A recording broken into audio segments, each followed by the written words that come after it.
Hello, good morning to everybody. मैं कुमार रवि आप सभी का इस छोटे से प्लेटफॉर्म के स्वागत करता हूं। आइए दोस्त, आज मैं आपके सामने मोस्ट इम्पॉर्टेंट रूल आपके सामने शेयर करने वाला हूं और आप एक कॉपी और एक पेन लेकर के बैठ जाइए। जहां जहां मैं नोट पॉइंट बोलते चलूँगा आप उस पॉइंट को नोट डाउन करते चलेंगे। तो आइए, और ये जो रूल है, जिस रूल का नाम है दोस्त गोल्डन रूल, ये रूल बहुत वेरी इम्पॉर्टेंट्स है आप एग्ज़ाम पॉइंट ऑफ व्यू से। जो बच्चे 2025 में एग्ज़ाम देने वाले हैं वो बच्चे इस वीडियो को ज़रूर देखें। और मैं आपको याद दिला दूं और मैं आपको बता दूं कि इस पेपर से जो पेपर में क्वेश्चन आते हैं उस पेपर से कम से कम मैं बता दूं ग्रामर का आउट ऑफ 60 में से 30 क्वेश्चंस आप आसानी से उड़ा सकते हैं। वो गोल्डन रूल आपको बता सकता हूं और उसी के आधारित वो प्रश्न है। तो आज मैं आपके साथ पहले मैं कुछ क्वेश्चन दिखाऊंगा और उससे पहले कंसेप्ट बताऊंगा। तो आइए आते हैं आपके क्लास की ओर मूव करते हैं दोस्त। तो सबसे पहला कि आप देख सकते हैं यह स्पेशल किसके लिए है, क्लास 12th इंग्लिश, ठीक है। और मैं बात करूं ये PYQ क्वेश्चन है 2024 विद कंसेप्ट। जो क्वेश्चंस होगा उसको मैं कंसेप्ट के साथ उड़ाऊंगा। एक तरफ से आपके क्वेश्चंस और दूसरी तरफ से मेरी कंसेप्ट रहेगा। उसको मैं ऑप्शन से आपके सामने हल करके बताऊंगा कि देखिए ये कैसे हैंडल किए जाते हैं, ठीक है। तो आगे चलते हैं। ये English grammar for all, grammar सभी के लिए सेम होता है, ग्रामर किसी के लिए भी चेंज नहीं होता है, ठीक है। आगे चलते हैं। इसके बाद नेक्स्ट क्लास की ओर मूव करें तो यहाँ पे लिखा हुआ है इंग्लिश टेक ऑफ, यानी इंग्लिश भी अब उड़ान लेगी, ठीक है। इंग्लिश भी एक एकदम नए अंदाज के साथ पढ़ाने जा रहा हूं। तो पेटी पैक होकर के बैठे रहें और आराम से बैठे रहें। जहां पे दिक्कत होगा आप अवश्य कमेंट बॉक्स में पिन करेंगे, ठीक है। आगे चलें। इसके बाद अगर मैं बता दूं तो ये हमारी ऑफलाइन क्लासेस है। अगर आप ऑफलाइन क्लासेस को ज्वाइन करना चाहते हैं, पढ़ना चाहते हैं तो आप बिल्कुल ज्वाइन करें। और ये इंस्टीट्यूट्स आपको गया में भी देखने को मिल जाएगा और गया में मगध साइंस जो क्लासेस है उस पर आप आइए, मैं वहाँ पे मैं पढ़ाता हूँ। अगर आप घर पर पढ़ते होंगे नियर उपहारा तो आप उपहारा में भी आ सकते हैं। मैं वहाँ भी आपका कोचिंग पढ़ाता हूँ जिसका नाम है NST यानी न्यू साइंस ट्यूटोरियल्स। यदि आप अदर्स कोचिंग में पढ़ते हैं तो आप वहाँ से भी आप पढ़ सकते हैं। तो आइए, ये हमारे जो ऑफलाइन क्लासेस थी उसमें, ठीक है। अगर मैं बात करूँ तो आगे चले। इसके बाद मैं एक स्लाइड और है, ये तो मेरी हमारी ऑफलाइन की क्लासेस है। चलिए आगे चलते हैं। तो गोल्डन रूल्स है क्या, देखिए गोल्डन रूल्स किससे बना है। अगर हम यहाँ पर अगर आपको बता दूँ तो आप हेडिंग डालिएगा तो हेडिंग में आपका रहेगा कौन सा, तो याद रखेंगे हेडिंग में आपका रहेगा, हेडिंग्स आप डालेंगे गोल्डन रूल किसका, तो इसका नाम है दोस्त गोल्डन रूल, ठीक है। और गोल्डन रूल से आपको क्या क्या फ़ायदा मिल सकता है तो बता दूं, आप एग्ज़ाम में यहाँ से कम 20 से 25 क्वेश्चन, कितने 20 से 25 क्वेश्चंस आप उड़ा सकते हैं, ठीक है, ध्यान रखिएगा। इसके बाद अगर मैं बता दूं कि ये है क्या चीज़, गोल्डन रूल कहाँ से आया है, तो ये भी आप अपनी जानकारी के लिए बता दूँ। तो ये जो गोल्डन रूल्स है ये आपके पार्ट्स ऑफ स्पीच से आया हुआ है। सबसे पहला गोल्डन रूल से क्या क्या फ़ायदा होगा तो देखिए, ठीक है। गोल्डन रूल से क्या फ़ायदा होगा देखिए, सबसे पहला तो आप इसे ऑप्शन एलिमिनेट कर सकते हैं। क्या कर सकते हैं, ऑप्शन एलिमिनेशन, यानी इसे बोल सकते हैं ऑप्शन एलिमिनेशन रूल, यानी इससे हम लोग ऑप्शन को हटा सकते हैं, ठीक है। यानी ये होते हैं ऑप्शन एलिमिनेशन रूल।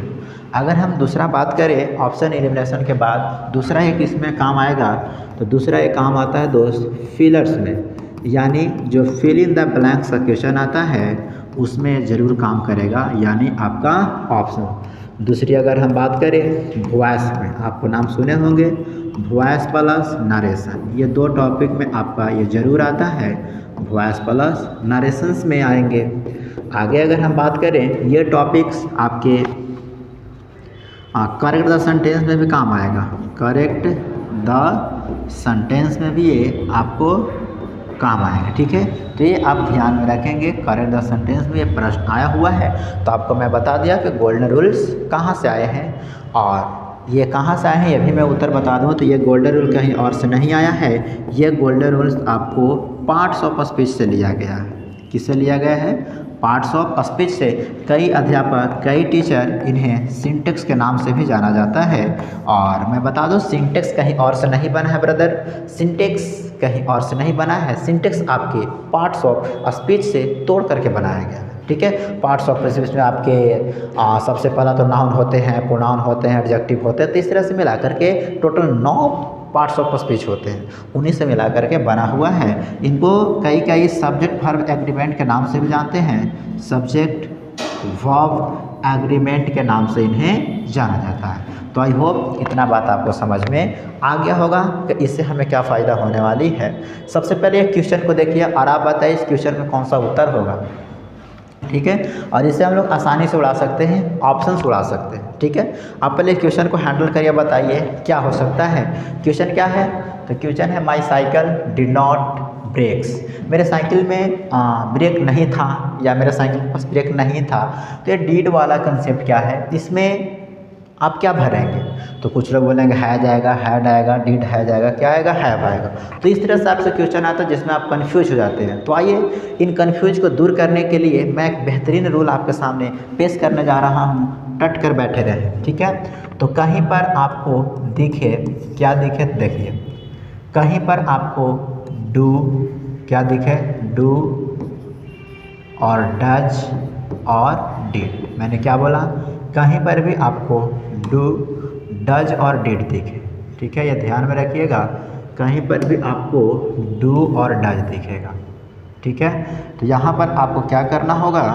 तो यहाँ पर इसके साथ हमेशा आपको V1 लगाना होगा। क्या लगाना होगा? हमेशा V1। इसके साथ, किसके साथ? इसके साथ कभी भी, इसके साथ कभी भी V2, V3, V4, V5 का इस्तेमाल कदापि नहीं करें, यानी इसका यूज कभी नहीं करें। ठीक है, ये पहला रूल है दोस्त। इसको एकदम आसानी से रूल को नोट करते चलिए और इससे मैं आपके सामने क्वेश्चन भी दिखाऊंगा। तो ये हमारा रूल था, क्या था कि डू, डज, डिड के साथ हमेशा क्या आता है? V1 आता है। इसके साथ कभी भी V2, V3, V4 और V5 का इस्तेमाल नहीं कर सकते। If you do the C sentences in do, does, did, then you have to use the first form of verb। ठीक है, आइए क्वेश्चन को हैंडल करते। देखिए ये डिड दिख गया। ठीक है, तो डिड देखते ही आपको क्या होना चाहिए? तो डिड दिखते ही आपको होना चाहिए यहाँ पर V1। ठीक है, आप देखिए क्या V1 है? हैज नहीं भाई, ये V1 नहीं है। अच्छा दीजिए, ये गलत है, जो भी मारा है बच्चा गलत था। क्या हैड V1 है? नहीं बॉस, ये बॉस V2 भी है और ये V3 है बॉस। डिड के साथ हैज कदापि नहीं, और ये हमारा क्या है दोस्त? ये हमारा V1 है, यानी ऑप्शन नंबर क्या हो जाएगा? तो आपको देखने को मिलेगा ऑप्शन नंबर इसका B। और मैं बता दूं ये आपका 2024 का PYQ है, यानी यह पूछा हुआ है। चलिए हम इसके रिगार्डिंग एक और क्वेश्चन कराता हूँ, बताइएगा, फटफट बताइएगा क्या होगा। जैसे मैंने लिखा पहला क्वेश्चन कि ही रिक्त स्थान, he does not, he does not रिक्त स्थान क्रिकेट आ जाएगा। ठीक है, बताइएगा इसमें क्या होगा। ऑप्शंस लिख दूँ आपके लिए, तो ऑप्शन ए में है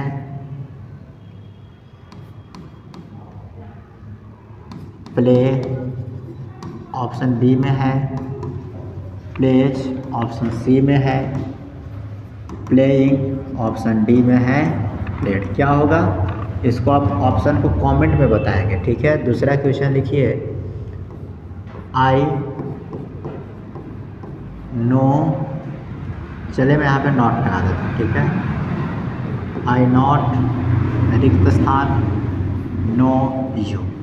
ऑप्शन डू, बी में डज, सी में एम, डी में वाज। ठीक है, 3। तीसरा मैंने लिया, यानी एक कंसेप्ट है और कंसेप्ट पर आधारित है। क्या पूछ रहा है?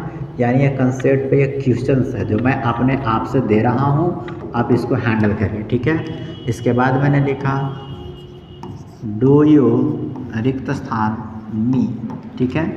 ऑप्शन में रहेगा नो, ऑप्शन बी में आएगा न्यू, ऑप्शन सी में आएगा नोज और ऑप्शन डी में आएगा नोन। बताइए, अब यही क्वेश्चन आपके एग्जाम में आते हैं तो आपको कंफ्यूज हो जाते हैं कि क्वेश्चन कहाँ से आएगा। ये दादा ये तो चांद पर से डाउनलोड हो गया क्या? नहीं, ये गलत है। तो यहाँ पे देखिए क्या है, डू डज मैंने बताया, और डू डज के साथ हमेशा क्या आता है, तो आप याद रखेंगे डू डज के साथ हमेशा V1 आता है। देखिए क्या ये प्लस V2 है? नहीं, V5 है। ये गलत है, ये गलत है, यानी ऑप्शन नंबर क्या हो जाएगा, तो ऑप्शन नंबर हो जाएगा हमारा ए। इसके बाद बताइए ये क्रिया का कौन सा रूप है? नो, यानी ये V1 है, तो यहाँ पे क्या होना चाहिए, डू या तो डज। तो बताइए आई के साथ क्या लगता है, तो आई के साथ लगता है डू। और बता दूँ कि डू आ गया, ठीक है, डू आया, तो डू के बाद हमें क्या चाहिए, V1। V1 कहाँ है, ये न्यू V1 है, नहीं, नोस नहीं, नो नहीं, ऑप्शन नंबर क्या हो जाएगा ए। अब यहाँ पे कई ऐसे विद्यार्थी होंगे जिनको डू और डज लगाने में दिक्कत होता है, तो देखिए उसका भी जुगाड़ है मेरे पास, उसको भी आसानी से आप समझ सकते। चलिए मैं इसको एक जगह पे कर लेता हूँ और मैं आपको समझा दूँ डू डज का यूज कहाँ पे होते हैं। चलिए ये आप इसको एक क्वेश्चंस के रूप में नोट करेंगे, अब मैं आपके सामने डू डज का यूज कराता हूँ, ठीक है। तो देखिए डू क्या है, तो डू एक जो है इसको आप नोट डाउन करेंगे। डू क्या है, तो डू एक सिंगुलर है, सॉरी ये डू क्या है, तो डू एक प्लूरल वर्ब है। कैसा वर्ब है, ये प्लूरल वर्ब है। और जब भी लगता है दोस्त, ये जब भी लगता है तो ये प्लूरल सब्जेक्ट के साथ लगेगा। किसके साथ लगेगा, प्लूरल वर्ब है तो प्लूरल सब्जेक्ट के साथ लगेगा। और यहाँ पे आपको डाउट होगा सर प्लूरल सब्जेक्ट कौन कौन होते हैं, तो चलिए इस पर ही मैं बात कर लेता हूँ। देखिए प्लूरल हो जाएगा आपका आई, वी, यू, ध्यान से देखिएगा, they, those, these and double noun. इसके साथ एक और इंक्लूड कर सकते हैं प्लूरल नंबर। अगर इनमें से कोई भी आएगा तो क्या लगा देंगे, तो याद रखेंगे हम लोग यहाँ पे अभी मैंने क्या बताया, डू लगा देंगे, ठीक है। तो डू वाला कॉन्सेप्ट क्लियर। इसके बाद अगर हम बता दूँ डज किसके साथ लगाएंगे, तो डज का भी एक आसान ही है, डज में कोई ज़्यादा बड़ा चीज़ नहीं है। तो देखिए डज कहाँ पे लगाएंगे, तो डज एक सिंगुलर है। ये क्या है, यह एक सिंगुलर वर्ब है, और इस सिंगुलर में कौन सा है, तो याद रखेंगे ये एक हेल्पिंग वर्ब है। कौन सा वर्ब है, ये हेल्पिंग वर्ब है। और ये भी जो डू क्या है, तो डू ये भी क्या है, एक हेल्पिंग वर्ब है। ये आप ध्यान में रखिएगा। तो डज के साथ सिंगुलर हो गया और हेल्पिंग वर्ब, और ये सिंगुलर सब्जेक्ट के साथ लगता है। किसके साथ लगेगा ये, तो याद रखिएगा ये सिंगुलर सब्जेक्ट के साथ। और यहाँ पे चल रहा होगा दिमाग में कि सर सिंगुलर सब्जेक्ट कौन कौन होते हैं, तो देखिए मैं बता दूँ आपको जानकारी के लिए।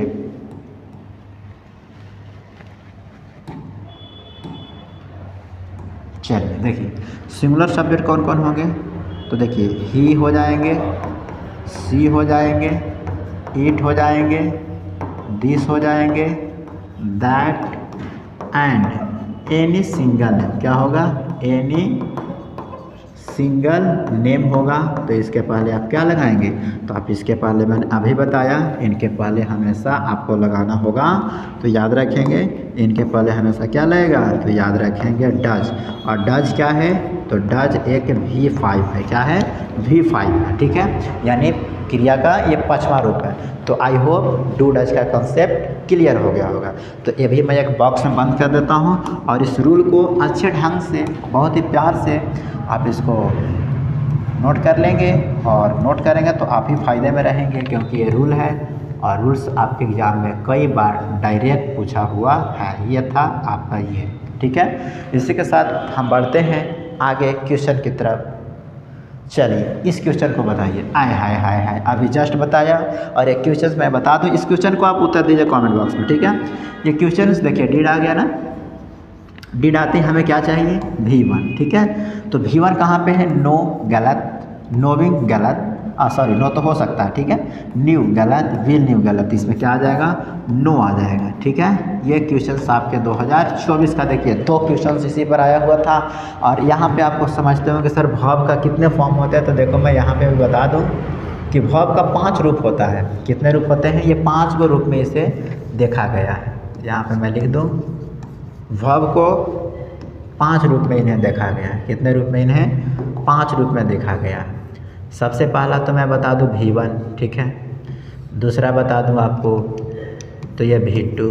तीसरा बता दूँ आपको ये V3। और चौथा बता दूँ आपको तो V4।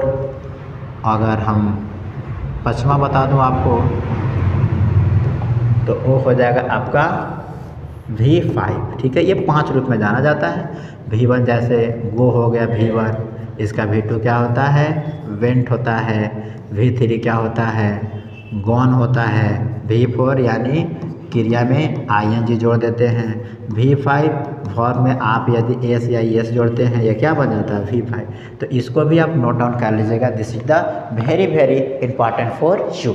ये मेरा था डू डज का कंसेप्ट, ठीक है। तो डू डज आपको समझ में आ गया होगा। एक और हम जानकारी के लिए बता दूं तो डू डज कौन सा टेंस में आता है, तो यही बताइए आप। अगर आप पढ़े हैं तो डू डज कौन सा टेंस में आता है, तो डू डज आपको पता होगा कि डू डज प्रेजेंट इंडेफिनिट में आता है। किस में आता है, ये प्रेजेंट इंडेफिनिट टेंस में ये क्वेश्चंस आते हैं। तो आई होप ये टेंस भी क्लियर हो गया होगा और ये रूल भी क्लियर। अब आगे चलते हैं। अगला है ये वॉइस का रूल, ठीक है। ये किसका है, वॉइस का क्वेश्चन है, ठीक है। तो वॉइस के लिए भी मैं एक अगर रूल बता दूं तो देखिए, यानी गोल्डन रूल का आप सेकंड लेक्चर आप देख सकते, सॉरी सेकंड है गोल्डन रूल। देखिए जो मैं अभी बताऊंगा उसको बहुत ही ध्यान से सुनिएगा। ये है यहाँ पर आपका गोल्डन रूल। अगर मैं यहाँ पर अगर पेज ले लूँ,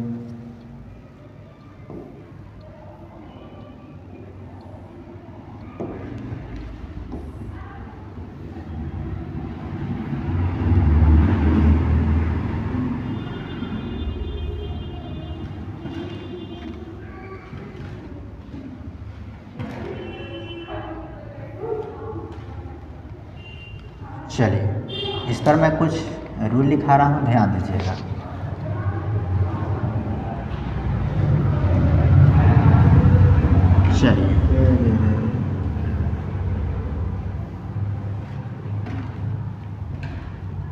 चलिए इसको हटा ही देता हूँ। चलिए फिर से लिखता हूँ गोल्डन रूल, ठीक है। यहाँ पे आप हेडिंग डालेंगे गोल्डन रूल किसका, तो याद रखेंगे ये गोल्डन रूल है आपका वॉइस का। किसका है, वॉइस का है, ठीक है। तो आप इसको हेडिंग डालिए गोल्डन रूल ऑफ वॉइस, ठीक है। चलिए तो सबसे पहला जब मैं लिखूंगा उस पर ध्यान दीजिएगा। सबसे पहला आप वॉइस पढ़े होंगे, मैं यहाँ पर डायरेक्ट बताऊंगा, ठीक है। कि कहीं पर भी यदि V1 या V5 या डू या तो डज, इसको किस में चेंज करेंगे, तो इसको चेंज किया जाता है is, am, are plus third form. पहला रूल हुआ वॉइस का। दूसरा समझिए, कहीं पर भी वाज या वर, ठीक है, या कहीं पर भी आपको इज, एम, आर, ये 5 को बोला गया बी फॉर्म। ये 5 को क्या बोला गया है, इस 5 को बोला गया है दोस्त, इसको बोला गया है बी फॉर्म, इसे बोला गया है। अगर इनके बाद V4 आएगा, क्या आएगा, मैंने बोला V4 आएगा, तो बस थोड़ी सी मेकअप करने की ज़रूरत है। और वाज वेयर को वाज वर में ही लिखेंगे, कोई चेंज नहीं, तो ये वाज वर हो जाएगा, ठीक है। और यहाँ पर इज एम आर को इज एम आर में ही लिखेंगे, कोई दिक्कत नहीं है, इज एम आर। लेकिन यहाँ पर V4 एक बदल जाए, किस में, इसमें एक मेकअप आ जाए, क्या चीज़, बीइंग, और इसके बाद क्या आ जाएगा, थर्ड। ये हुआ आपका दूसरा रूल। अगर हम बात करें इसी का तीसरा रूल क्या है, तो देखिए कहीं पर ये बॉस हैव, हैज और हैड आएगा, और इसके बाद क्या आएगा, थर्ड फॉर्म, ठीक है। तो यहाँ पर क्या आ जाएगा, तो यहाँ पर इसके साथ हैव और हैज, और इसके साथ क्या आ जाएगा, हैड प्लस बीन प्लस क्या आ जाएगा थर्ड फॉर्म। और यहाँ पर तो ये ध्यान में रखिएगा कि जब जब हैव हैज आएगा, ठीक है, जब जब हैव हैज आएगा तो ये तो हैव हैज आएगा है, ये हैव हैज आएगा और इसके साथ एक मेकअप क्या आ जाएगा बीन, और इसके साथ आपको क्या लगाना होगा थर्ड फॉर्म लगाना होगा। ठीक है, तो आई होप ये चीज़ आपका कंसेप्ट क्लियर हो गया होगा। यानी वॉइस का मैंने यहाँ पे 3 रूल बताया, इसमें ना जाने कितने टेंस हो जाएंगे, 1 टेंस 2 3 टेंस और यहाँ पे 2 टेंस, मतलब 5 टेंस यहाँ पे हो गया। एक बार में समझिए 5 टेंस को मैंने निपटा दिया। ठीक है, तीसरा, ठीक है। अब इसी से वो प्रश्न हो जाएगा। एक चीज़ और जानिए, ये भी एक्स्ट्रा लिख लीजिए, अगर कहीं पर भी 2 प्लस भी रहा तो इसको वॉइस कैसे बनेगा, तो इसको वॉइस बनाने के लिए 2 प्लस बी प्लस क्या करेंगे थर्ड फॉर्म। ये जो आपका रूल था इसी से हो जाएगा। ये भी आप नोट डाउन करिए, जो क्वेश्चन था उस पर मैं बैक आता हूँ। देखिए यहाँ पर 2b थर्ड फॉर्म है, ठीक है। जब ये 2b थर्ड फॉर्म है तो इसे क्या होना चाहिए 2 प्लस v1। चलिए पता करिए 2 प्लस v1 क्या है। क्या ये विल भी हो सकता है, नहीं जी ये गलत है। ये विल कैसे आ गया, गलत है जी, ये विल वाल नहीं होगा जी, ये रिंग्स द बेल नहीं होगा जी। एक ही ऑप्शन दिख रहा है 2 प्लस v1। तो आई होप ये रूल क्लियर हो गया होगा। आगे चले, ये तो आपका रूल, तो इसको आप नोट डाउन कर लीजिएगा। और मैं एक बार सेपरेट वॉइस का भी एक वीडियो लाऊंगा जो कि डायरेक्ट वॉइस को उड़ा सकते हैं। ठीक है, आगे चलते हैं। आगे बताइए इस क्वेश्चन को। तो इस क्वेश्चन को मैं देखूंगा अगले रूल में। मैंने एक रूल बताया, 2 क्वेश्चन, और इस रूल को मैं देखूंगा अगले वीडियो में। तब तक के लिए मिलते हैं आपसे सेकंड पार्ट। तब तक के लिए बाय बाय, टेक केयर, जय हिंद।